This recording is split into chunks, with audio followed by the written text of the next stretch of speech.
feel people's attitudes towards certain images, like sexual violence, have changed? And does this lead to changes in BBFC policy?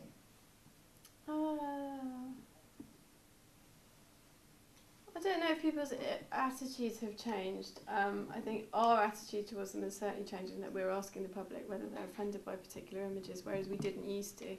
I think there probably is a greater tolerance for violence. I think sex, there was always quite a big tolerance for sex, but I think in terms of society we were much more squeamish about it than perhaps we needed to have been. I don't know, I think the way that we do things has changed massively, so I don't think it's particularly that society has become much more tolerant, but I think it's that we're reflecting what society thinks more than just dictating what people should and shouldn't see. Because you mentioned earlier that you do a lot of surveys. Yeah. Consumer advice, and that assists in everything you do and how you Yeah, we talk to thousands and thousands of members of the general public. We show them films, whole films, clips from films, in order to gauge whether or not someone thinks that this is suitable for their 8-year-old, this is suitable for their 12-year-old son or daughter. So yeah, I think beforehand it was very much coming as a sort of top-down way of classifying things, saying we don't think this is suitable for you, whereas actually now it's much more democratic, that we're sort of putting the decisions in the hands of the public and parents in particular. I mean, the most important part of what we do is exactly what you were saying earlier, is labelling things so that parents can decide what's suitable for their children. Because from a complaints side of things, you're more likely to get complaints over PGs and 12s than you are over 15s and 18s. Yeah, much more. We get quite a lot of complaints if something's been given an 18 and a 15-year-old wants to go and see it. That happens quite a lot. And when we did games as well, we'd get quite a lot of complaints going, how have you passed this at 18? I want to be able to play it. So at the top end, we kind of get complaints from people wanting to see it at a lower category rather than... And this is recent, actually. I know there are several people that were surprised, actually, at the way Kick-Ass, or sort of Kick-Ass, was rated. People believed it was going to be an 18. But based on what the Daily Mail has said. Yeah, I mean, that's the thing, is that once a newspaper like that grabs hold of something, it gets a certain public profile without people having seen the film. You know, it came out last weekend. We were getting complaints about the category 3 weeks ago from people who hadn't seen it, just because they'd read that it's got a foul-mouthed child in it. I think there was a confusion between the way the violence is shown in it. The trailer, there's a strong trailer, and that's what a lot of this stuff was based on, because the little kid says cunt in it, and that is the only use of cunt in the film. But people have seen the trailer and thought, oh my god, there's going to be a child swearing throughout this film, which isn't the case. So yeah, I think that is partly based on that trailer. It's BBFC policy not to ever cut an 18-rated film for swearing at this point? Yeah, totally. I can't think of a single word that you could say that would... But a 15, obviously... we usually allow a couple of uses of the word cunt in a 15-rated film. It depends on the context. If it's aggressively said by a man to a woman, then one use can take it up to 18. But we've had films where there have been 6 or 7 uses, but mostly mumbled.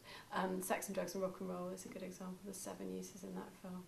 But they're sort of, one of them's in a song, they're sort of mumbled in the background, so there's no kind of attention focused on it, and they're not aggressive. So that's what we look out for, the context in which they're used. And it's racially pejorative language would be more likely to push things into the 18 range. Yeah, actually probably these days you're right. That something that was blatantly racist would play something at 18, but even that wouldn't be cut. It's more to do with the way you would class people's decision-making skills in relation to the event, that a 15 might be influenced by this, but obviously an 18 is an adult who should be able to make their own decisions around these situations. Yeah, exactly. I mean, we're not legally allowed to cut anything it's totally legal to use that kind of language, you know, if you want to, freedom of speech and all that. Obviously not in the street, you might get arrested or whatever, but it's, you know, language isn't illegal, so therefore we can't cut it. Can you go into how you would approach classifying violence between, say, from children's violence, from like fantasy violence, to the more realistic violence of, say, an 18 film, of what difference violence that's like The Matrix, that is, or what you would consider consequenceless violence, where people don't seem to be hurt. I know that, was it the Da Vinci Code got reclassified, well, it wasn't reclassified, but the soundtrack was... Yeah, it was turned down a bit. There's a scene where the guy, he takes, like, he's got this sort of spiky thing in his leg, and he ripped it out. The version that we originally saw, it was always a 12, it was never cut, but they sent it in for advice to ask us what category we thought it would get. And when we saw it on advice, we thought that scene pushed it into 15. It's really sort of squelchy, horrible sound effect when he takes the thing out of his leg, and it was very clear what was happening. So we suggested to them that if they turned the sound down, then they were more likely to get a 12A, and they did, and so they did get a 12A. So that's an example. You would get that with, say, a PG film, that the hits would be de-emphasised in order to make it more... Yeah, maybe. I mean, they tend to, if the company will come in, and if they're desperate for a particular category, they'll tell us what category they would like it to go out at, and obviously our decision is final. But if they submit it before the classification and just ask us what our opinion is, then we can give them advice on what they should do. Maybe remove some scenes, maybe make scenes slightly shorter, maybe turn down the sound effects, that kind of thing. So yeah, I mean, it happens reasonably often, especially with big films, tend to come in for advice. This is, as we mentioned earlier, with Attack of the Clones, you mentioned the headbutt. Yeah. There's one headbutt in the entire film, and I actually spotted it the other day. I've only seen the cut version, but I just thought where it is cut from. But something like that, which is a big film, for kids, essentially, they don't want a 12. They need that. Yeah, I mean, I think these days something like a headbutt in a fantasy film wouldn't be cut out. That's quite a long time ago now. But I mean, it depends how much the violence is emphasised. If it's something that people could copy, because obviously you can do quite a lot of damage, to yourself more than the person that you're headbutting quite often.